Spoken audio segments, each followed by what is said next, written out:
cha hỡi cha tây cần vu áo lam gieo quên bờ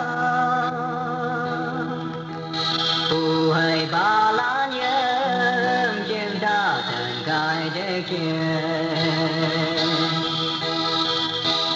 mong gần mong ta nghe yêu tình ý đam mê dám vô hoàng làm nhé chỉ cho cha ô cha sông sông si yếu mà trong nhà vui vì cha nói ơi em lòng về bên nhau với cha anh cùng cha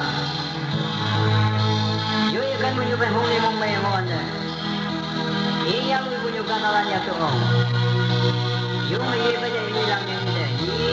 Ia wan bong cha. Ia kan bunyi phải huni ngoan ta. Ia lối bunyi kata alanya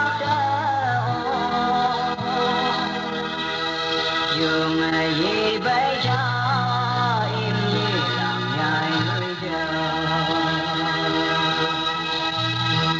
đã bờ dùng mà mình dùng vô áo